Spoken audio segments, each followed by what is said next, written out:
Cardon Children's Medical Center, providing comprehensive pediatric care for Arizona's families.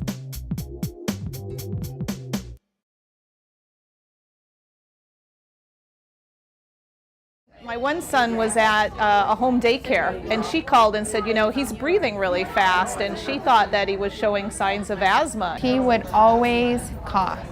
Coughing, his eyes would be black underneath his eyes. He would, his nose would always be running. I was shocked, absolutely shocked. My husband had asthma as a kid, but as an adult, it's not an issue for him.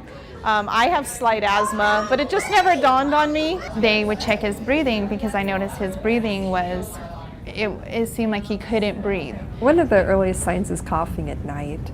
Other symptoms could be coughing during the day, coughing or wheezing with exercise, or coughing or wheezing when they get sick, as for example, upper respiratory infection, or they might notice respiratory problems at different times of the year. The asthma support group is really to raise awareness of disease for families of children with asthma, and to also assist in expanding their knowledge of disease, help them identify triggers, learn to better understand their medications. It's important that the community has education, because if you don't know what to do, then you're going to end up in the hospital. And the whole point of having the support group is to prevent asthma attacks in the future, to meet other children that are going through the same thing they're going through. We've organized the Banner Pediatric Asthma Support Group to help the parents and the children with asthma in the community.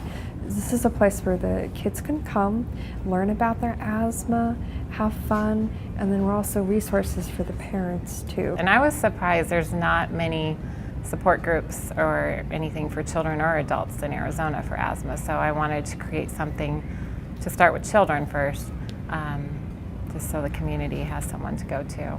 And the pediatricians are great in the Valley, but sometimes they don't have an hour to sit down and go through everything with each patient. They're at a limited time frame. You know, I feel like I know a lot about asthma, but there's so much to keep learning. Even today, they're showing me about the peak flow meters and how to properly do a breathing treatment with the chamber attached to the inhaler. Just small things that the doctors don't teach you. You know, they send you home with all this equipment, but you know, that was 8 years ago, 10 years ago. You're gonna call. There we go. So what you want to do is take a big deep breath in, and then put your lips around it tight, and then blow really hard and really fast. Awesome. What number did you get? As a parent, you can give them medications and watch them, but you really don't know what's going inside their lungs. So a peak flow meter is a simple plastic device they can have their children blow into, and then the parents can monitor their lung function to see if they need to go to the doctor or need to go to the hospital. So it helps the parents feel like they're in better control of their child's asthma instead of just watching them. They don't feel like they're alone when they're at a support group because they were able to meet other children with asthma. They're not alone out there in the world. Sometimes children will feel isolated. Because the boys get excluded sometimes from activities because it's too hard to manage the asthma. And it's so nice to come to an event like this, where, you know, we know what we're doing and they're around other people that have asthma. A lot of children don't realize they can play any sport they want to play. We don't want them to be different than anybody else.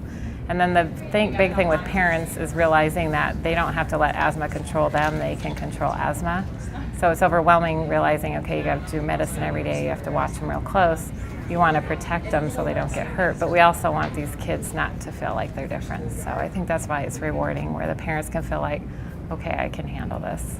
Parents can have several questions answered. A lot of times they've got the one question they would like to ask a health professional about their asthma.